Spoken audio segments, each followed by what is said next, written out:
to keep the garden looking fantastic. There's some regular maintenance to be done, and Carson has your July checklist. So come July, I would think the main priority is weeding. Yeah, we're not going to talk about weeding. Everybody knows that you're supposed to weed. Let's not do that. Let's talk about the things to make your life easier right now. I love it. So we're going to talk about water conservation. Yes. Everywhere in North America, we got to pay attention to water as a resource. We're going to talk about fertilizers, we're going to talk about bugs, all the fun things that you can deal with easily and quickly. Okay, so that you can get back to the patio and do what you really want to be doing in July. Have a drink. All right, so let's talk with the lawn first, all right? The lawnmower. The first thing we are going to do when we are done watching Cityline today is everybody is going to go and raise the blade of their lawnmower to at least 4 inches. Okay. Raise it up. Why? When you are cutting low to the ground, you are making it harder for the grass to grow. More water is being evaporated from the sunlight because it doesn't get protected to the roots. Everybody who wants these perfect golf course lawns, they need to stop. Because we're using so much water to keep our grass green. By raising it up, the grass has a better chance of staying green with less water. Interesting. The other thing we are going to do is take the bag off the back of the lawnmower. You want the clippings on the grass now.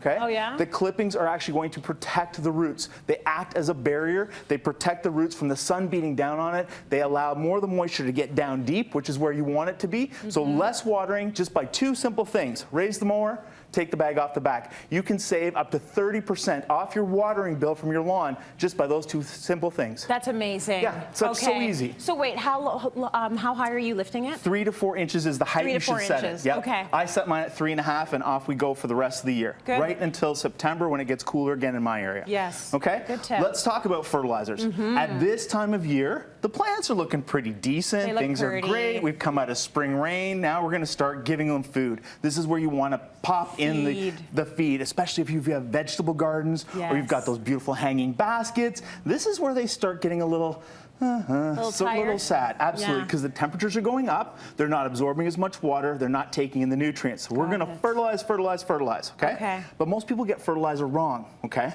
What you need to know is the numbers and what the numbers do. Do you know the numbers on fertilizer? I've learned them a million times on the show, you but always don't forget. quiz me on it. So we're just going to go really quick. If it has a high first number like this blood meal here, the 12, that is for leaves. Okay. Lettuces, leafy greens, anything like that, you're going to hit it with this to give it extra food, extra nutrients, because that's nitrogen. Okay.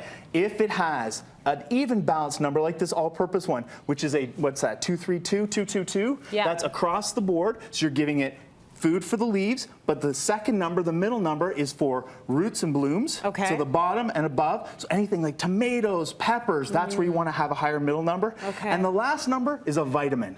If your plants are looking sad or they're fighting an infection, give it a vitamin. Just like you're fighting a cold, it's the exact same thing, last number. And again, same too, even on this bone meal, you're seeing a different combination of numbers. So you can customize what you're giving your plants based on what the numbers represent. Is the 410, what's the 4-10-0? 4 is for the leaves, the 10 is for the blooms, the fruit that it's producing, and the 0 is the vitamin. It doesn't need it because it's healthy, right? Got it. So that's simple. Fertilize when you need to. Now is the time to do it. Okay, give them some food. Absolutely. Let's talk about bugs. Let's talk about bugs. The wiggly bugs. Yes. The little worms and stuff, all those sorts of things. I only ever use insecticidal soap. Okay. Now, insecticidal soap is literally just that. It's a product made of soap and water. Oh, okay. You can make this yourself. Totally. My simple recipe, 1.5 tablespoons of a non-antibacterial soap to a liter of water, and off you go. Okay, and where are you spraying that? On any plant that has worms or caterpillars. Okay. And because it is soap-based, you can use it on your vegetables, which is huge. If you have bugs that are creepy crawly like beetles and ants and any hard-bodied, I am a huge fan of Diatomaceous Powder. Now this stuff is just ground seashells. It looks like protein powder. It kind of does. Don't mix it into a smoothie. Well, here's the thing. A lot of people actually do take this as a supplement. Perfectly safe for our consumption. Arthritis, joint, it works similar to glucosamine. Yeah, so ground seashells, but what it does for bugs with outside shells, outer shells, is it desiccates them, it dries them out. Oh, so you can actually put this on the edge of your front door or on the back door. Just sprinkle it. Just sprinkle a little bit in the crack so any ants that are coming into your house stops them. They will not go through that. Another simple option, cinnamon.